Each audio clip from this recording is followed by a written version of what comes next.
All right. So today, let's get started with our webinar. I'm really excited about this topic. So using CimTrack and Stealth-ISS to secure critical infrastructure. As cyber threats increase in sophistication and frequency, protecting your critical infrastructure has become more important than ever. But how can you ensure that your organization is truly secure? Today's webinar features experts from CimCor and Stealth-ISS who will discuss the latest strategies and technologies for securing critical infrastructure. So let's introduce our panelists. Today we have Stealth-ISS President Dasha Duckworth, Stealth-ISS CEO Robert Davies, CimCor President and CEO Robert Johnson III, as well as CimCor VP of Sales Robert Rodriguez. So a little bit about CimCor.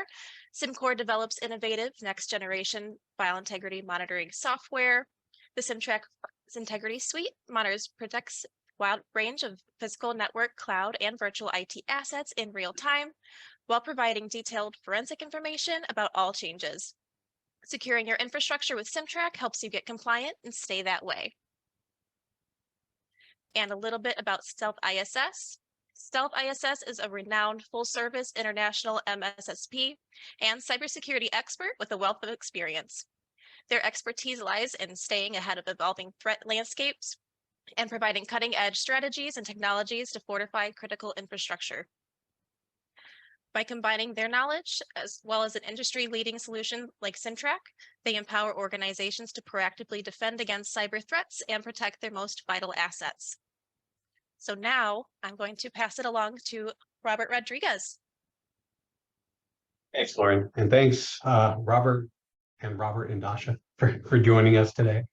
So like Lauren said, we're going to talk a little bit about critical infrastructure and how to protect it, and how Stealth-ISS and how CimCor do that, and how we can help you do that. Before I do that, I want to talk a little bit about what is critical infrastructure, because that can have different definitions for different people in different parts of the world. So when we talk about critical infrastructure here in the US, we're talking about like the essential systems and the assets that are vital for the functioning of society, basically. In the US, we have 16 different sectors that we consider critical infrastructure. That's things like energy, electric, where I came from, that's my background, transportation, communication, healthcare, and more. And basically these sectors are so important that their disruption would have serious consequences. And that's how the United States defines critical infrastructure, but that's not all we're talking about today, right? We are talking about that kind of critical infrastructure, but we're also talking about the critical infrastructure in your environment, the pieces of your network that are so vital that you can't operate without them, whether it's AD or whether it's your EMS, in the electric world. What are the pieces of your network that are so vital that they're critical inside there? We're going to be talking about those as well. So let's get going. The way we're going to do this is I'm going to ask a couple questions. I have about 4 or 5 questions planned out, and I'm going to ask these to our panel, to Robert and Dasha, and they're going to respond and kind of go back and forth in that kind of format. And we'll go to the next question. One of the things I definitely want everybody in the audience to do is have your own questions as well. We have a chat inside Zoom here, and if you have questions that you'd like to ask, put them in there, and at the end we'll ask those as well. So for now, we're going to start with our questions, and the first question I have for everybody in the panel today are what are the most significant threats, cyber threats, that we're seeing to critical infrastructure today? So I'll open it up to you guys to talk about that. I'm happy to make a start. Oh, Dasha, go on, off you go. Thanks. So I think the biggest one, of course, is a malicious actor. So our enemies, countries, nation states that are looking at putting us at risk. And we've seen that in the news constantly. It's either China, Russia, North Korea, that in some way, shape, or form want to do us harm. And yeah, critical infrastructure, it is one of the areas. And unfortunately, I have not seen any attacks or anything by accident, or at least not the ones that make the news. There's always this human factor, the employee, the disgruntled employee, the accidental attack because something got fat-fingered or something happened. But in general, I would say it is really the nation states that that do cause some biggest threats to us. I agree. I would add supply chain attacks are something we need to be concerned about.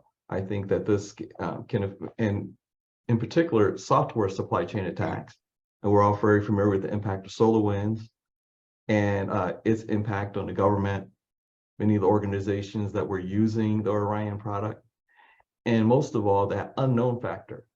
You know, even though this was, you know, a few years ago now, that was what, in 2020, we still don't know the exact impact or ramifications because we don't have visibility into everything that occurred or everything that was done by those bad actors that Dasha just referred to. So, so I think supply chain attacks are something we really need to figure out how to address. Yeah, I'd like to just square the circle on this question. So we've covered ransomware and advanced persistent threats, insider threats, Dasha mentioned. Robert mentioned supply chain. There are some emerging threats too. So Internet of Things, you know, we're all connecting stuff up to our companies. Do we really know what that looks like? You know, how are we securing those? And then lastly, I think certainly within the critical infrastructure world, as Robert mentioned, you know, those 16 areas that are classified as critical infrastructure, you know, inherent in those organizations, you know, these are quite fragile systems in operation in those types of companies. And, you know, vulnerabilities in software firmware and stuff like that really needs to be kind of managed and maintained, because we see weaknesses in you know, lack of patching and lack of appropriate awareness when it comes to vulnerabilities. All good answers. Thanks, guys. There is a lot to think about when we talk about what the most significant cyber threats are. You guys all mentioned different things. We talked about enemy countries, we talked about IoT, lack of patching, we talked about supply chain. And those are just a few of the things that we need to worry about. There are tons of significant threats out there. And we as cybersecurity professionals, you know, we have to be on top of everything. We make one mistake, we're opening ourselves up to an intrusion. So lots of good stuff. Thank you for that, guys. When we talked about the threats, now let's pivot and talk about the attack vectors, how those guys are getting in. So Robert Davies, you had talked about some of the IoT lack of patching. Do you want to go on that a little bit more? I can do. I mean, really, as I say, OT and SCADA systems and stuff like that, they're inherently, I guess I would use the word legacy. So they don't necessarily, or they weren't necessarily built with updates and patching in mind. So, you know, when we as a company go in and we would assess something like that, we take those things very seriously and very carefully because they're easy to break. But that's still not to say they cannot be updated and cannot be patched. It really is a conversation with the organization on how we go about that, but with the keyword on carefully, because this stuff breaks. Yeah, that's the, Mr. Davies is right. In that IoT world, and especially in SCADA and process automation control, many times you have the general philosophy, if it's not broken, don't mess with it, don't fix it. Because there's a lot of risk just in performing an upgrade, because you can, that could result in downtime and affecting operations. So it's not as simple as in some other environments. But your question was about attack vectors. And, you know, it's concerning in those environments because you can try to even air gap those environments, but you still have those terminals, those man-machine interfaces or user interfaces that folks have access to. So now that becomes the attack vector, not necessarily the PLC, but the gateway to those PLCs and control systems via those front-end user interfaces, and MMIs, man-machine interfaces is what that stands for. So yeah. Sorry, Robert. So yeah, just to build on that, you know, remote access, third-party vendor attacks. You know, these SCADA systems or OT systems have, you know, back in the day had a modem on them that the third party would dial in to support, right? Stuff hasn't really changed very much since then. No. So this is, you know, this is where the policy angle comes in. Do you have a policy that talks directly to your third parties? And I'm probably answering another question, sorry. You know, and manage these folks by policy. If the technology is inherently weak, you can definitely improve your posture that way. The second half of that question is, how do we defend against them? How do we defend against these common attack vectors? You know, you talked a little bit about that. I mean, there's so many out there. We talked about the HMI, we talked about, you know, the SCADA, the OT. There's so many more out there, not just in regular critical infrastructure that's defined by the US, but every organization's critical infrastructure. So how do we defend against those when we're in like the non-OT environment? I think it comes down to the basics again. It really doesn't matter if it's OT, IoT, OT in general. It comes back to the fundamentals, you know.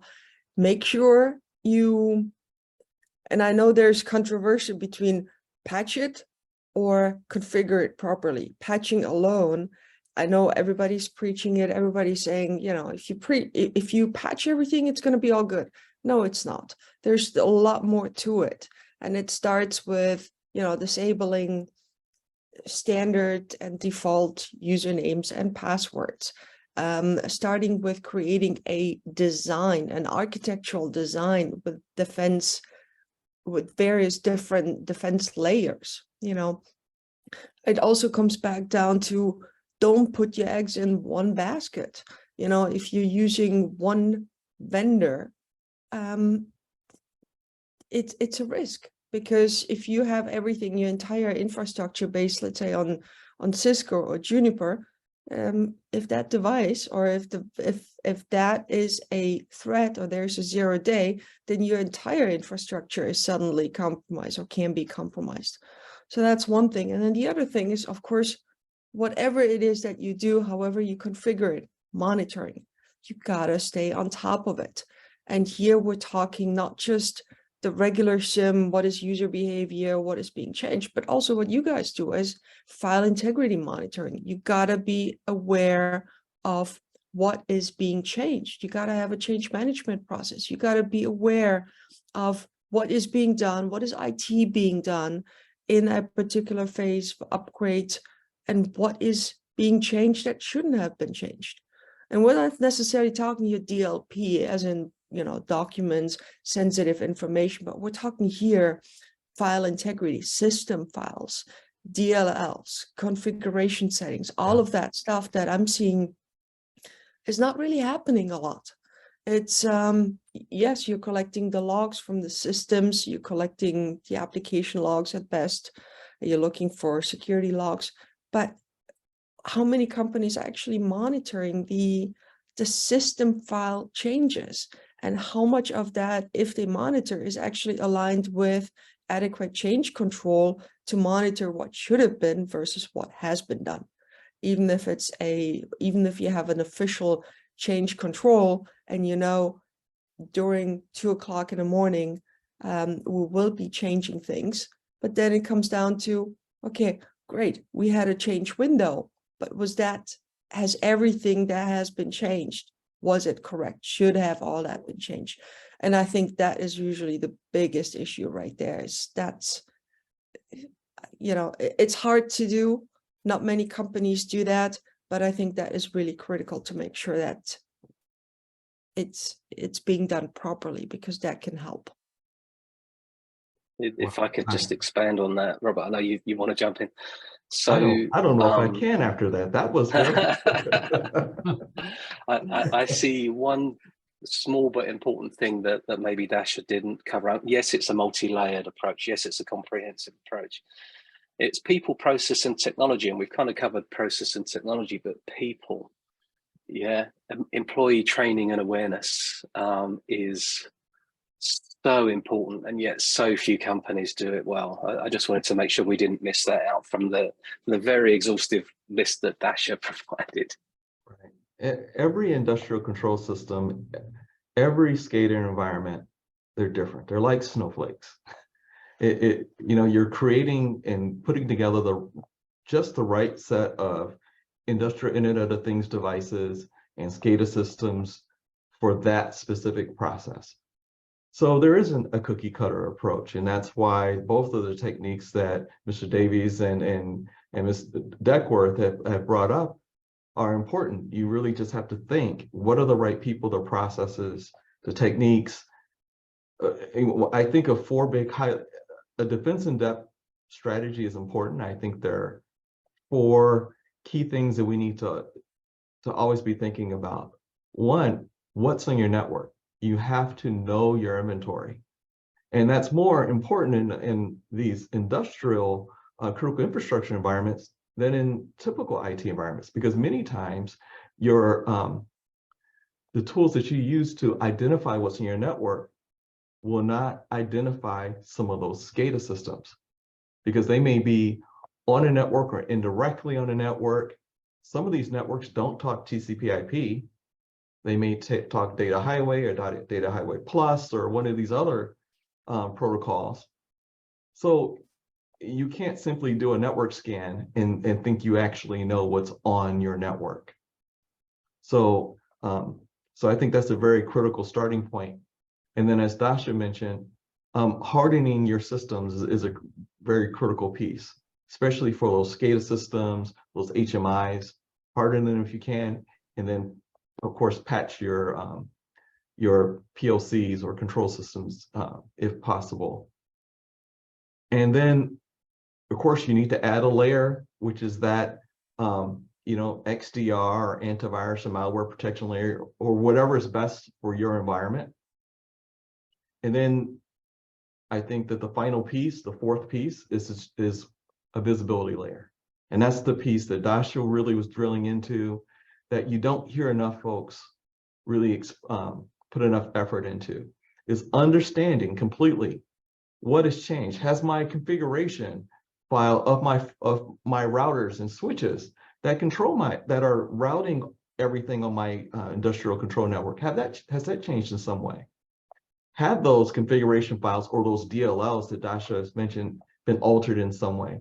These are things that slip by most other tools, but have a material impact on your business, and particularly on your critical infrastructure, because now we're talking about a result in downtime or even potentially a loss of life. So this is serious business, and we need that level of visibility in those types of environments. Exactly. And I always thought it was funny because we would always have change windows and change freezes, over holidays. And that's because change is risk. That's the reason we have change windows, change freezes, because every change we make is risky to take stuff down. We would want to document every single change we made and do constant testing. So we had, a lot of eyes on all those changes, but then there's all these other changes that you guys, like Dasha talked about and Robert talked about, that happen in the background to databases and firewalls and routers and DLLs, and they're like Bruno. We don't talk about those. We don't talk about those changes. We don't, but there's a lot that happens out there that are vectors for attack that we need to be looking at that. And you guys talked about, knowing the environment. Those are the CIS critical controls. Number one is know your hardware. Number two is know your software. And it's not fun. It's not sexy, but it needs to be done. Everybody wants to configure the cool Palo. Everybody wants to start working with the source stuff. But we need to do the basics, like Doc just said. That's how we make sure that those attack vectors aren't out there. So thank you for that, guys. There are a lot of attack vectors, a lot of different attacks. Every time you turn on the news or you read about something, there's different attacks out there. So that's the next question is, how does an organization stay updated on those latest threats and vulnerabilities are out there? How do we do that? Reading, making sure, paying attention, getting, honestly, it takes a lot of time. I think one of the greatest things that we have is the different tools that have different feeds in here, that provides you with security feeds, information, for example, SIM, but it's more on the technical side. Firewalls, network devices, they got IDS feeds, they got signature feeds, they got all of these things that will catch a lot of these things. But I think one of the key areas is the security team needs to have even if it's just a Google newsletter or a watch out there to get exposed to everything out there. It's just paying attention to it. There's so many zero-day attacks. There's so many vulnerabilities being discovered across various different hardware devices, software, network pieces. And if you're not paying attention to it, if you're just focused on, yeah, I'm going to rely on my vendor or I'm going to rely on the next patch, I think you're missing a big point, because not everything is going to be covered by the next patch, or if it will, it's probably late. There's so many zero-day things that just cannot be addressed immediately. I mean, who was it just alone this week? One big major network company recalled some of their devices because there is a 0-day and it just cannot be fixed. It's completely huge compromise. Now, if you have that technology, the vendor will probably notify you, but you know, if you don't even subscribe to the vendor information, not paying attention to what comes from the vendor, you're going to miss out on that completely. Yeah, I think absolutely right, Dasha. I mean, sharing is caring. So there is a wealth of information out there.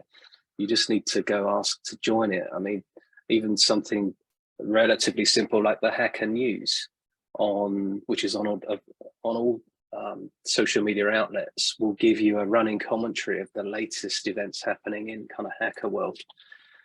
You know, news sources, blogs, peer networks, vendor notifications, as Dasha mentioned, security advisories, you know, information sharing networks, all of that stuff. But also, you know, regularly perform your own assessments, you know, do your penetration testing and your vulnerability assessments, and be aware of your organization's assets and how they are at any given point in time. So that's all I wanted to add.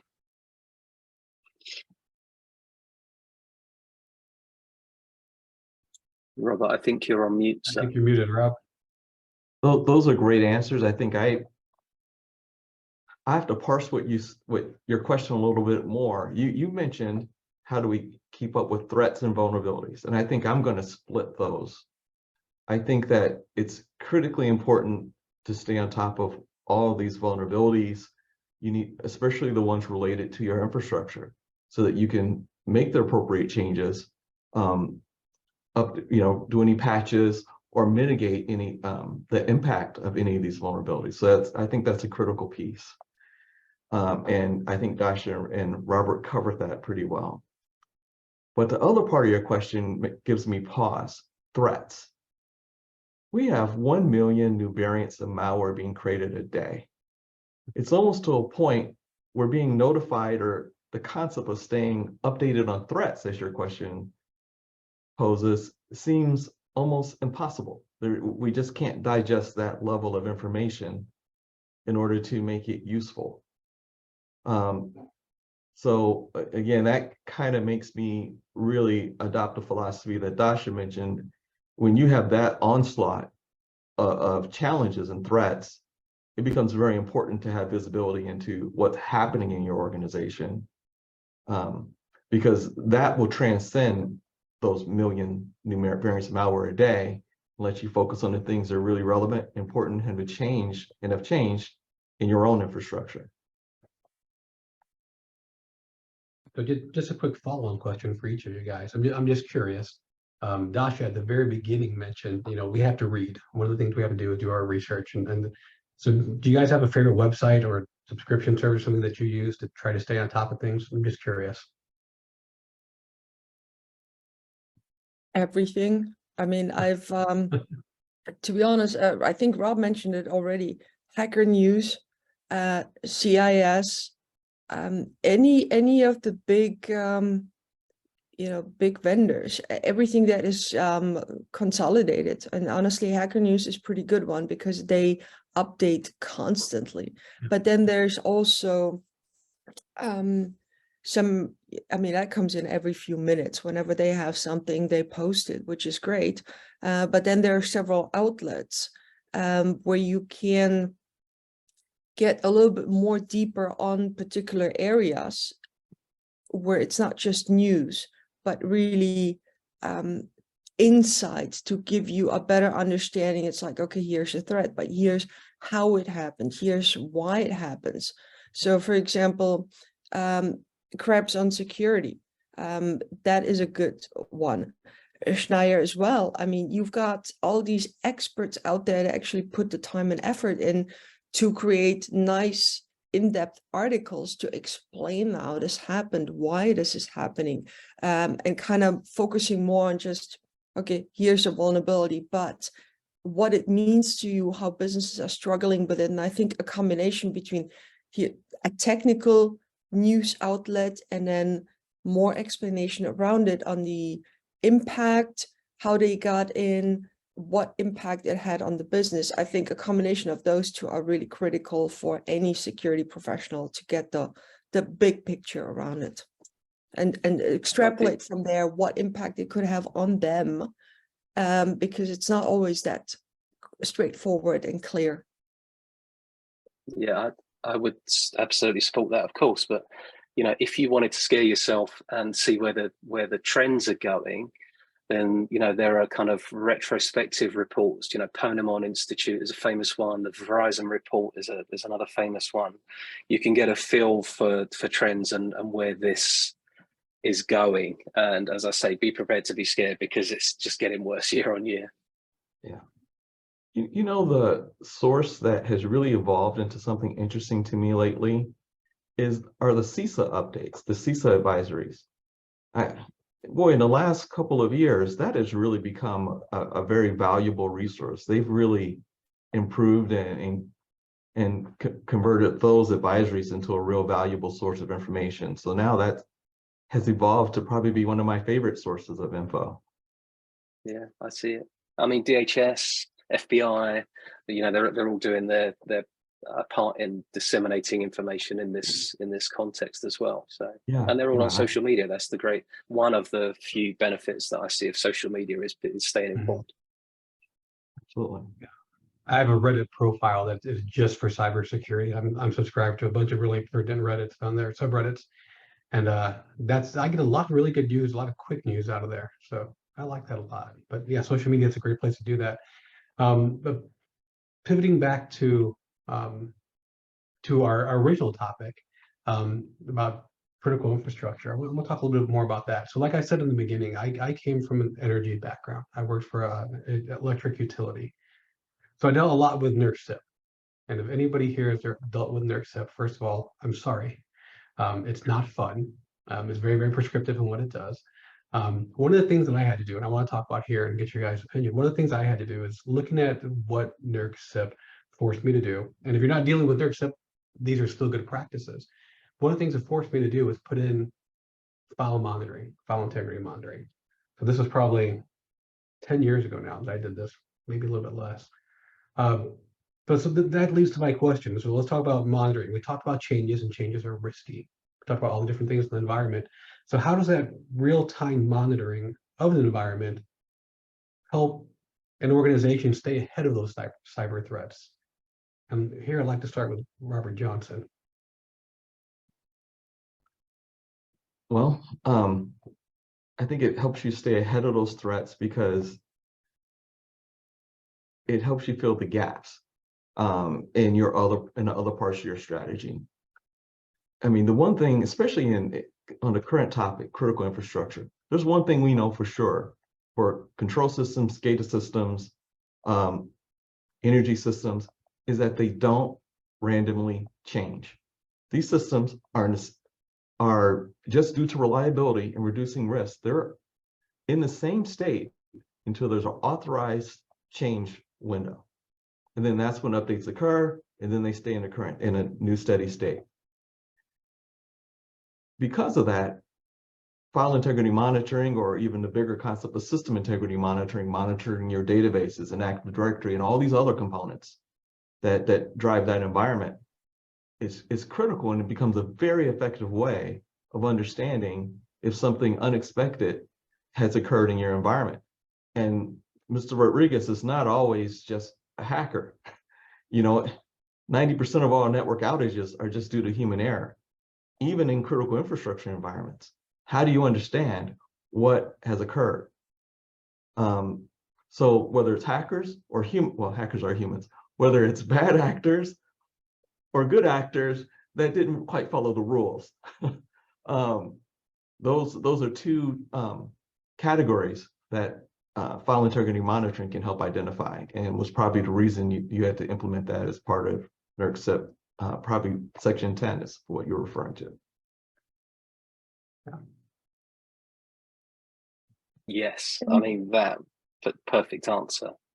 You know, for us, it's about early threat detection, and I covered that.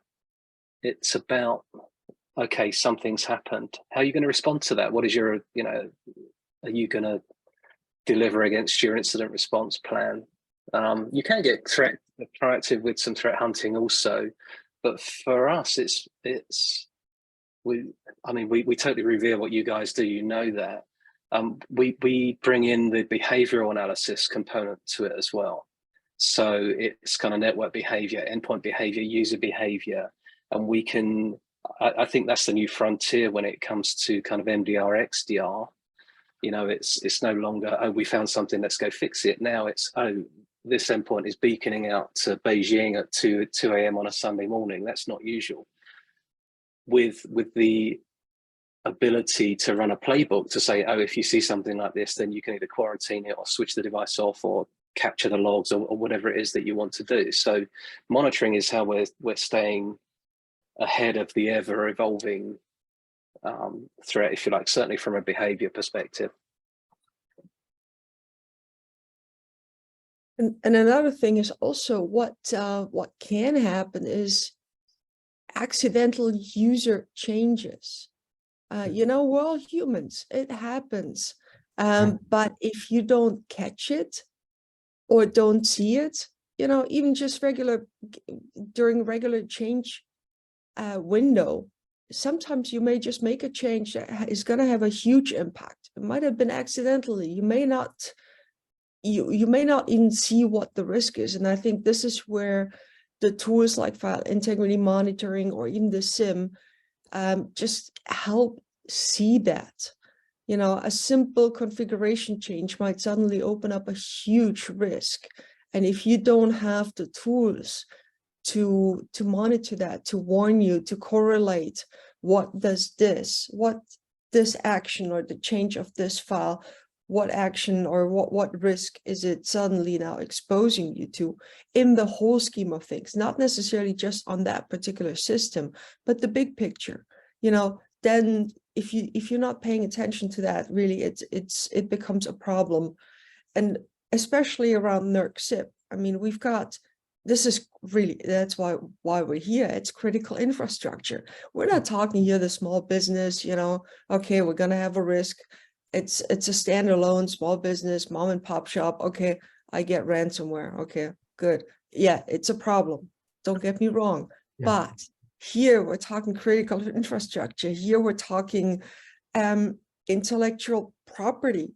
I've done incident response and security for oil and gas. You know, here it's not necessarily just also, are we going to get our oil in? Are we going to get the underlying, you know, are we going to get the supply? Are we going to have what we need? But also the drilling pieces, the logistics around it, how is it being traded? You know, the volume of it, what impact is it going to have on the company itself that does not protect their drilling data, for example? That is probably most valuable information rather than just the oil or the gas, because that tells you where to go, where to drill, where the gold pot is. So it's really the whole picture you have to look at, and going back to what is the critical data for the particular business or the industry that you need to protect. And it's sometimes it's not the most obvious.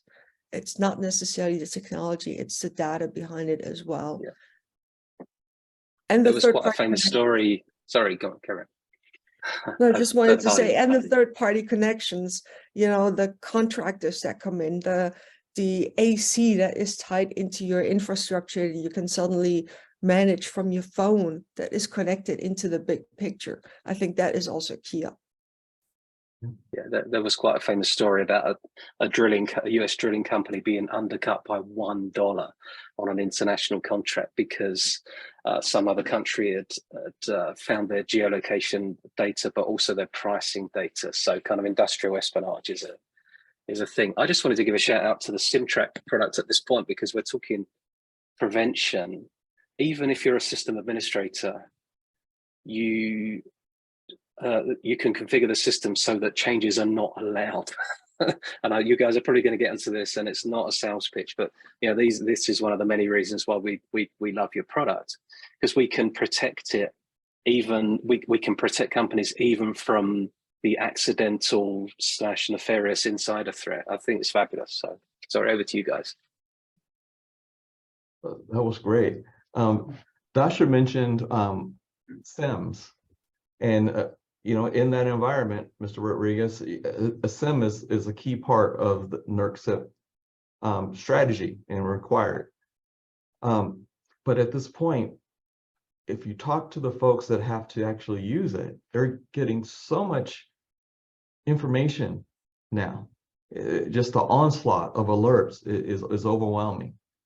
And what was supposed to be that amazing single pane of glass has now emerged to become this single glass of pain. So, but I think that system integrity monitoring or file integrity monitoring, it can help with that to an extent, because one thing we know is that if something has changed and it shouldn't have changed, as Dasha mentioned, correlation analysis, that becomes one of the most significant variables in your correlation analysis. So now you have a starting point for your analysis. Just to put it another way, if you're getting, the average amount of alerts per day is like 4,000 alerts per day, where do you start? But if you did receive a notification from an integrity monitoring tool that something happened at 2 a.m., well, out of that 4,000 alerts, you have a starting point. Well, now let's look from 1:30 a.m. to 2:30 a.m., that hour window now, and have more of a 360 view of what's occurred during that time, and go deeper into the analysis. So having a starting point when looking at that needle of a haystack of alerts, I think for the folks in your security operations center can be just invaluable and help them keep their own sanity to an extent. So it sounds like real-time monitoring is definitely a way that we use to stay ahead of cyber threats. I always thought about it this way. I talked a little bit about the CIS, the SANS critical controls. The first two are know your hardware, know your software. It's all about visibility.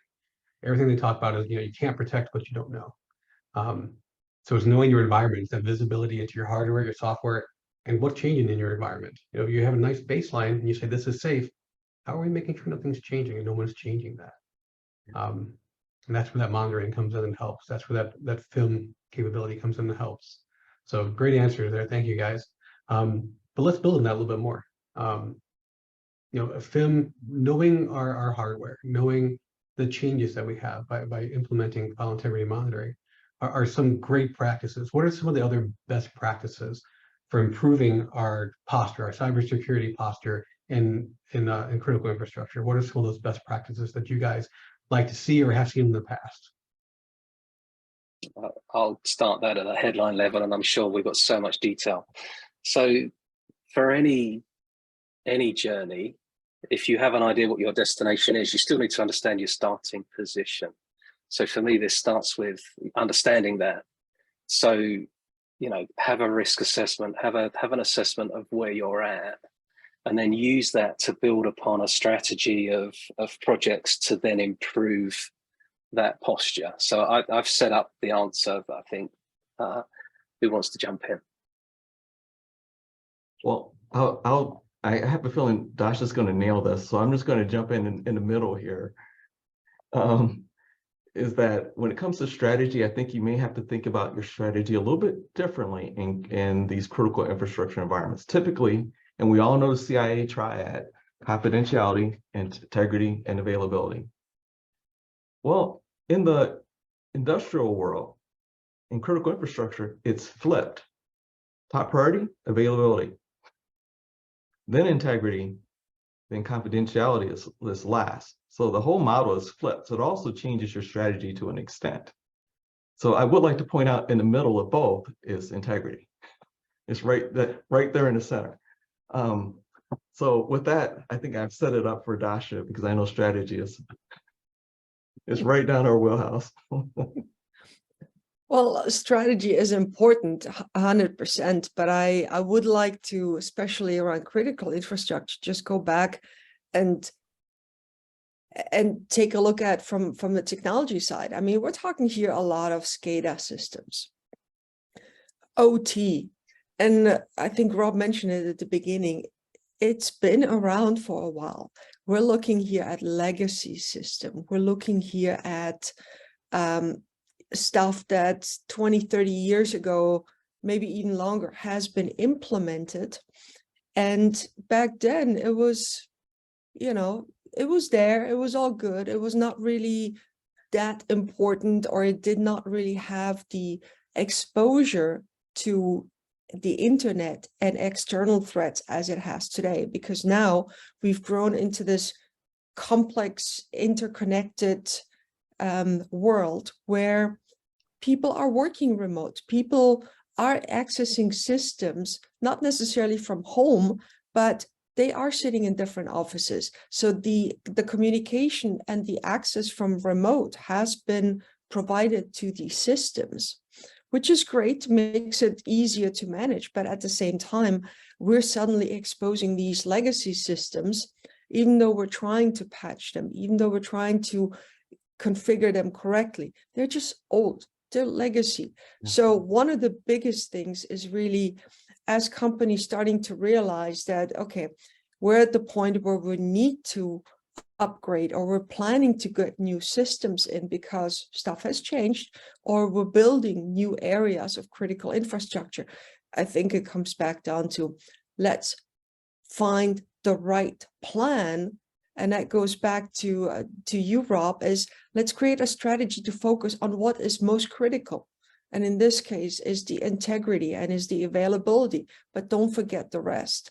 So creating the infrastructure, creating the way going forward, and especially now as we're starting to get into this whole automation, AI, smart cities, sharing data across different areas with different commercial entities, with different government entities, you're suddenly exposing all this data to, I mean, data is information, information is knowledge, and knowledge can be risk. You know, you got to keep this secure. So I think the biggest strategy is really, if you are upgrading something or if you're implementing something, don't go just buy technology and buy tools that the vendor tells you it's going to fix the problem. Technology doesn't fix a problem. You gotta go into the biggest threat, and the biggest threat or the biggest risk is the human factor. It's us.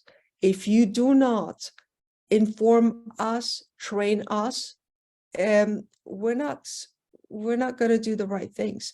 And all of these threats are changing. I mean, there's a huge notification yesterday that came out, all these phishing emails, more sophisticated, where you suddenly get access, authenticate against mailboxes, and pretend to be somebody. And it's not that a password was hacked, it's just a user was asked to do something that looked legit, and they put in the username and password, and now suddenly you got emails going all over the place, but they're legit because they're coming from Microsoft 365 account. So it goes back to the human. If the human is not properly trained, not aware of what is out there, then you're exposing yourself to the biggest risk. So it goes back to what Rob Davis was saying earlier: people, process, technology. That 360-degree right here has to fit together. It has to go hand in hand. Otherwise, whatever you do on the technology side is not going to work. Whatever you do also on the human side, even the awareness training, if your technology or network architecture design is not good enough, it's not going to help much. All good advice. I wish I had people like you around 20 years ago when I started my career. My life would have been so much easier. Well, So you know, you know what's a bit frustrating? We've been in this industry, we've been teaching this for so many years. I mean, decades at this point. Change your password, default accounts, remove those, get user awareness training, keep up with all of the patching, you know, create secure design. We've been doing this, but it's frustrating to see how many companies are just not doing it. And us working a lot on the incident response side, we always have to go back and then do the analysis. Why did it happen? How can this be prevented? And honestly, none of the incidents or the breaches that I have seen in the last, let's say, 2 or 3 years, I could say, you know what, this was really revolutionary. This was really something we've never seen before. Yes, maybe the attack vector, but the underlying vulnerability, why it was able to happen, is usually because configuration, patching, passwords, default accounts, all of the stuff that, you know, we've been talking about for decades. It's just to add to that frustration. So, you know, we have companies say, oh, well, it's too expensive to be proactive with cyber. Just some back of the cigarette packet math. You know, at a minimum, your cost of breach is going to be 20x the cost of prevention at a minimum. So my fervent wish is that CFOs around the world would recognize that, and actually, you know, we all have to pay for cyber insurance. Well, brings us into another point. Being proactive with your security posture and looking at industry best practice and strategy and planning will actually bring your insurance premiums down.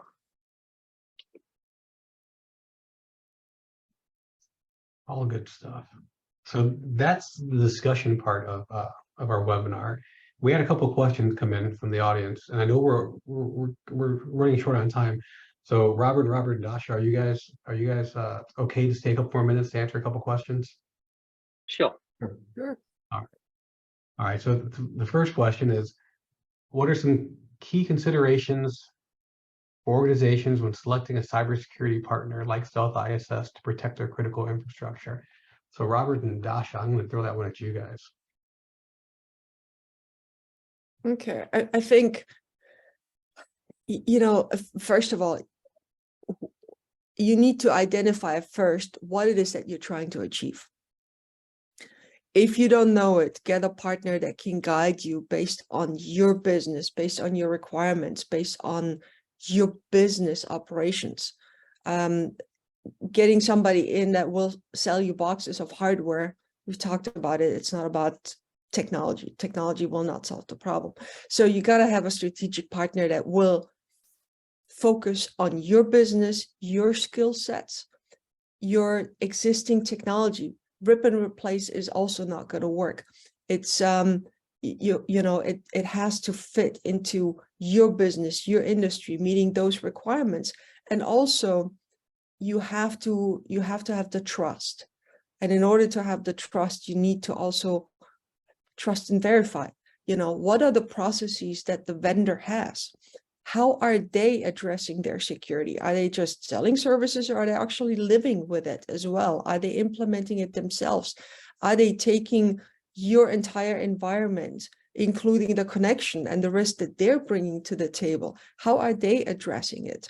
You know, all of those things is making sure that you fully understand who you bring in bed with you, because you are literally bringing somebody and exposing your the most critical information with you. There's got to be trust, and you got to be able to know and trust them that they're going to advise you on the most important thing that is important for your business, and the stuff that they will deliver is being done at the best possible level, that they will have the proactive security in mind, not the reactive, because that's what you as a business need to have. Yeah, perfect. I think, yes, research the market, have a beauty parade, you know, interview companies, check which ones have your best interests at heart. You know, we see in the market, cybersecurity is this kind of really sexy thing, and companies are adding cybersecurity as a capability to their websites and expecting that to generate business. Well, for most of those companies, cybersecurity in air quotes is just a technology problem to solve for. It's not. It's governance, risk, compliance, people, process, and technology. So technology for us is actually the smallest component of what we do. So anyone can sell you an MDR XDR and profess that it's going to do wonderful things for you, and it probably will. But is that company necessarily specialist in working with you to identify your risks and actually put your hard-earned dollars in the right place relative to your operational context? I think that's where you need to think about that and understand that that could save you money versus a smaller company with just offering you some services. So, you know, for us, past performance, I would say this, we've been going over 20 years, as Dasha mentioned. You know, we're multi-vertical, international, all of these things. You know, find a company that checks the boxes relative to you. You know, I would caution against going for a generic solution.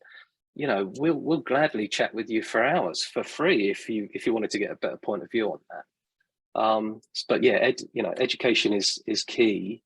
Research the market, do your due diligence, and then yeah, you don't have to choose one straight away. Just interview a few. Definitely an important choice we need to make when we're in that position, because that makes or breaks you. Good, thank you. One of the other questions that came in, this one's for Robert Johnson. This came in when Robert Davies said I had to give you some props for CimTrack. So this says, Robert Johnson, can you explain how CimTrack differentiates between authorized and unauthorized changes, and how does it take action on that detection? Well, we do it by integrating into your existing change management and change control process.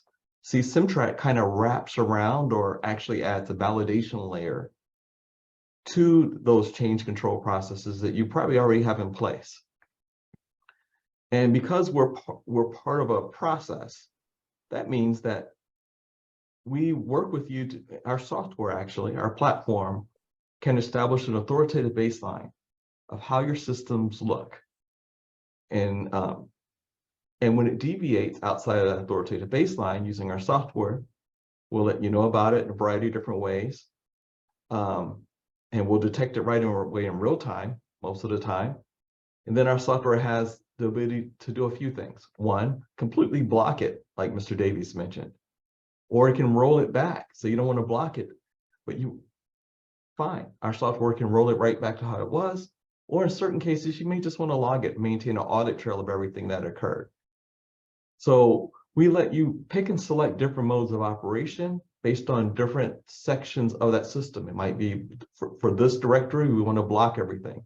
For this other directory on the system, you want to automatically restore or just log. You have complete control over it all. But oftentimes, and even in this presentation, we use the word file integrity monitoring quite a bit. And that is just one piece of what we monitor with the product CimTrack, and let you know when it deviates from that authoritative baseline. So yes, files is one critical one, but also registry, users, Active Directory. What if a new user is added to Active Directory? Or what if administrative privileges was granted to a user, maybe even just during a change window? You need help, you granted administrative privileges to one of your other engineers, and you forgot to remove it.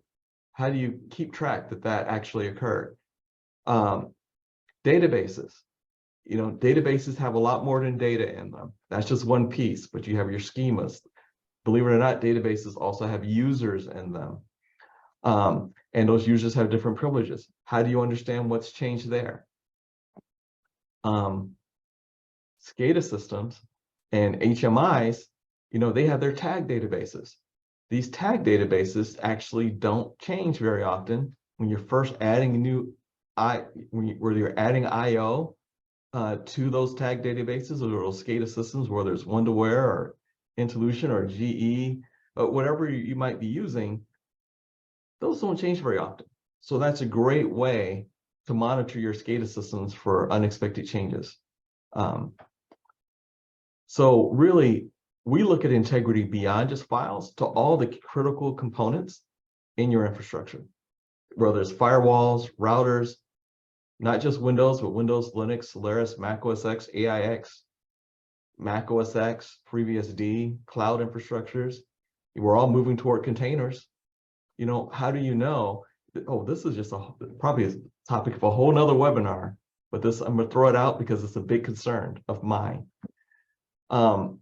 Containers are great, and we often look at them as throwaways. So many times, because people think, oh, it's a container, I can stand it up, I can tear it down. It may run for an hour, and then you tear it down. So who cares if it's been hacked? Well, the issue is that it could be hacked during that hour that that container ran, and without the proper amount of visibility, when that container is torn down, not only is the container gone, but all the evidence, everything that occurred during the time that that container was running.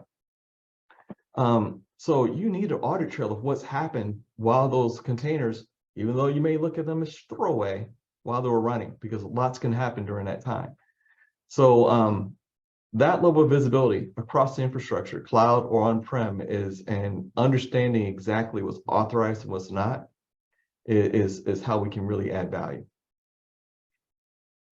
That's a lot to unpack in that one question there. I do think we're going to have to get together for another webinar eventually and talk about that.